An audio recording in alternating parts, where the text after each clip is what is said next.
You're thinking of selling your house, but you don't know where to start. Well, this video is for you. You know why? Because in this video, we will be discussing the biggest mistakes that home sellers make when they're deciding to list their homes. But also, we will be giving you tips on how you can sell your house quicker.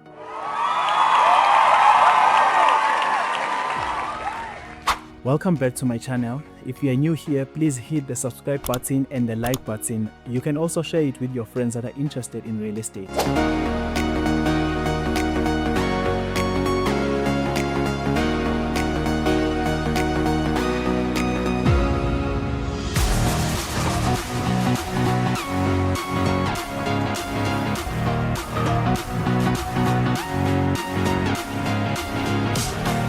Today, we're not talking about the buyers.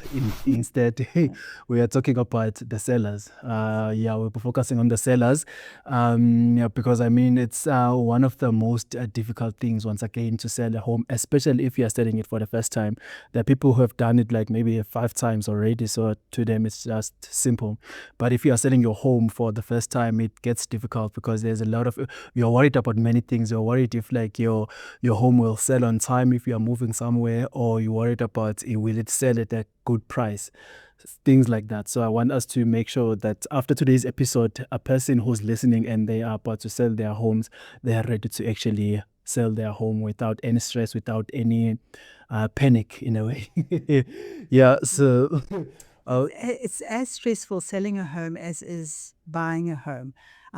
You said you thought back at the last episode. I also was thinking how these are my opinions, and as agents, we were a very diverse group of agents, lots of different personalities. So here I'm expressing my opinion. Other people might have different views. So I think it's just important that people see I'm coming from my perspective based on my experience. So everyone might not agree with me, but I'm happy to tell people what I think in my views. And it's a diversity in the industry that actually makes us incredibly unique. And it's a wonderful industry to be in. Yeah, amazing.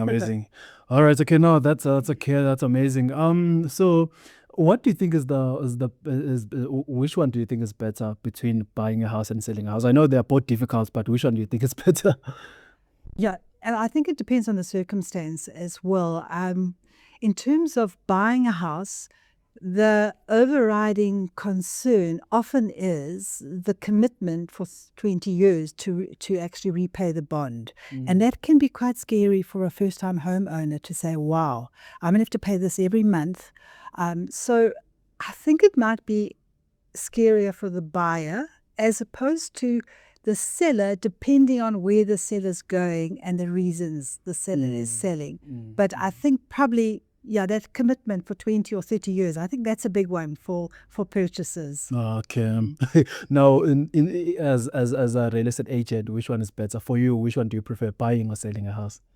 I love working with buyers, I must be honest. It's such an incredible journey. However, I also enjoy listing. I've got a lot of very loyal clients, and they'll phone me up to say, we need to sell our home. Can you please come and help me? And I'm very happy to do that as well. So with the selling, often, depending on the circumstance, it can be bittersweet. So sometimes they're not selling because they want to, but they have to. So you've got to be mindful of their reasons for selling. So it's always happy to buy. So the buyers are always happy. It's an experience, and they're elated, and their family celebrated.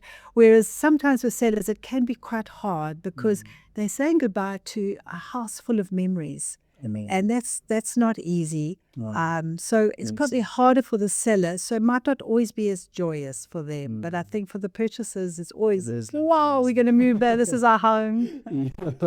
Yeah. So in the 16 years since you've been in the game, what has been like the biggest mistakes that the sellers make when they're deciding to list their homes? Right. I think one of the first mistakes a seller possibly might make is they might say, oh, let's save on the commission and let's sell privately. And that's always a red flag. Being in the industry, we've seen so many people burn their fingers when they try and sell their property privately. You need to have an expert. We trained it. We can help the seller to market their house. We can help them with pricing.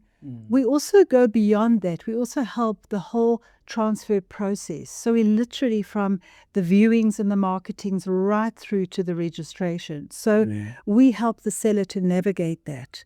If the seller doesn't have an agent, you will probably find that there's a lot of emotion. They lose objectivity. To try and negotiate with a buyer as a seller, it's quite hard to be neutral because you're selling your home. The buyer's got their opinion in terms of what they want to offer.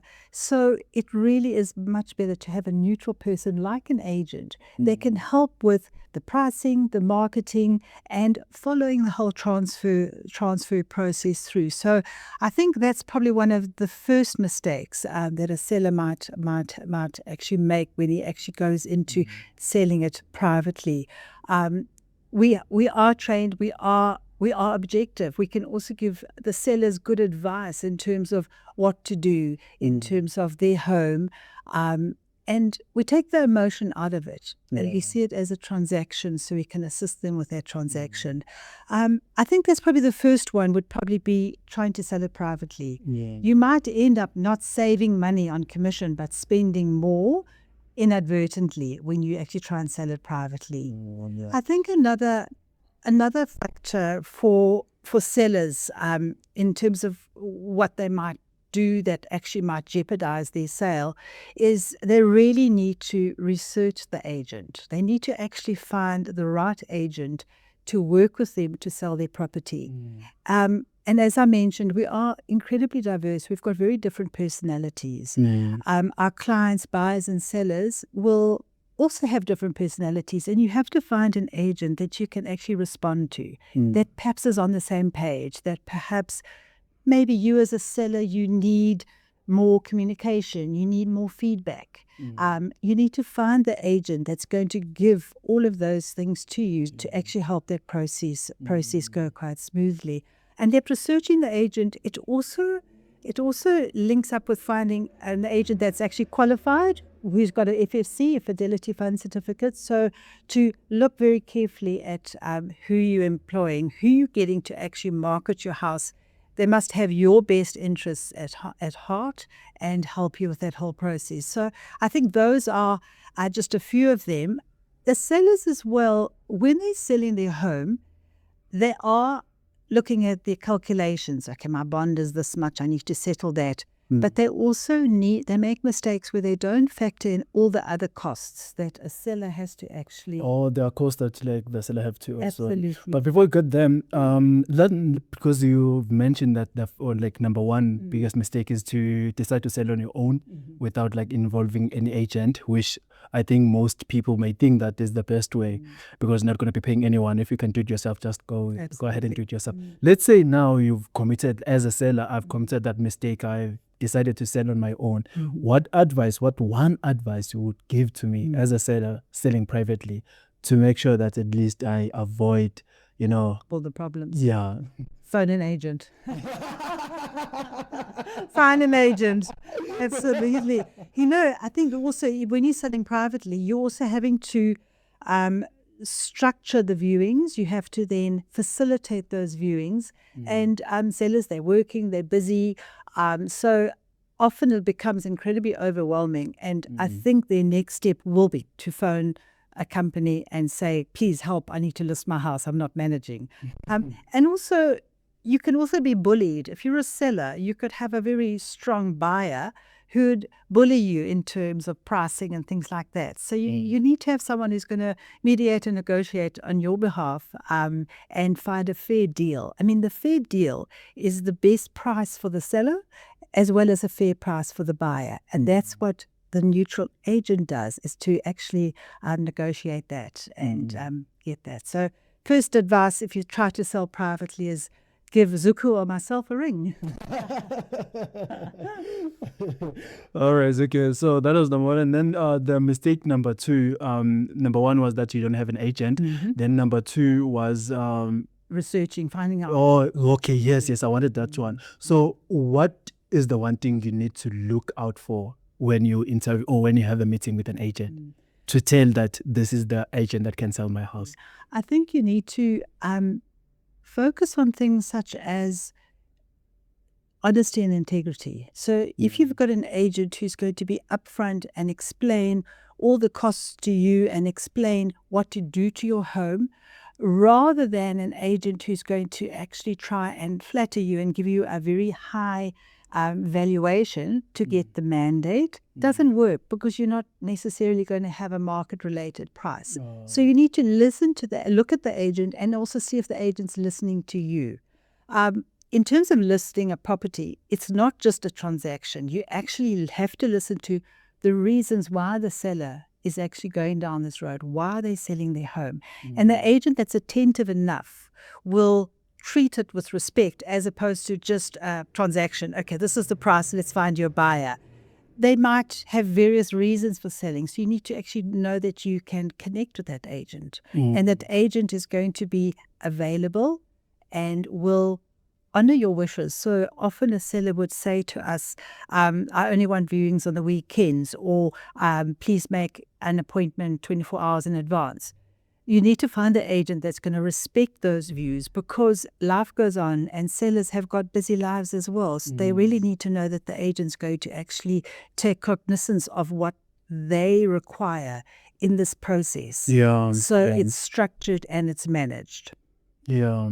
Okay. That's good. You're not looking at the experience. How many years have you been? You know, I realize obviously experience is quite an important factor. However, as you know, I do lots of training, mentor a lot of agents, and I have got some of my agents that have only been in the industry for a year or 2 years, and I would trust them to sell my house. So I don't think experience is always an important factor, and it doesn't have to be a limiting factor, because new agents who are mentored as well, got the good training, they come into the market and they really do incredibly well, where they follow all the procedures and they follow all the structures within the company of listing and so forth. So an agent that's been in the industry for 20 years, they may be brilliant. They may not be relevant anymore, because the industry's changed quite a lot. So experience, no. Supervision, training, yes. Oh, okay. All right. Okay. Then you mentioned something about the cost that the sellers need to think about.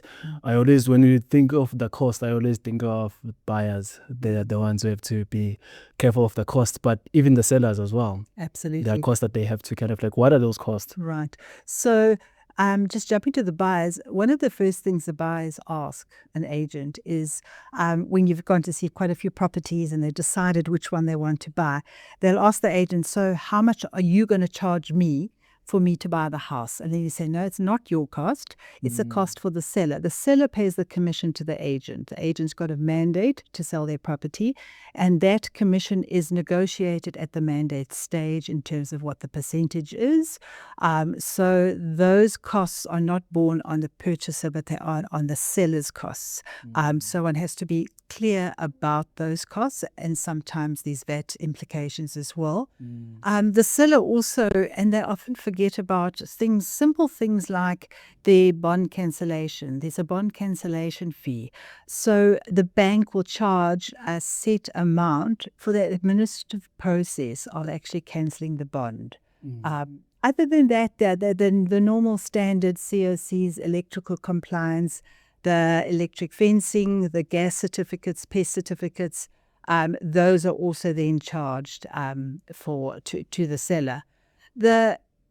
The bond settlements, you pay an administrative fee in terms of the bond settlement fee, but you also have to then, when you decide to sell your house, you have to contact your bank and give them notice so that they don't impose penalties if you sell your house within 3 months of giving notice, because it is a contract. You have to warn them that you're going to be actually cancelling your contract. Often my sellers would say, no problem. I know what my balance is on my bond, and they show you a piece of paper and it says the balance is 750,000.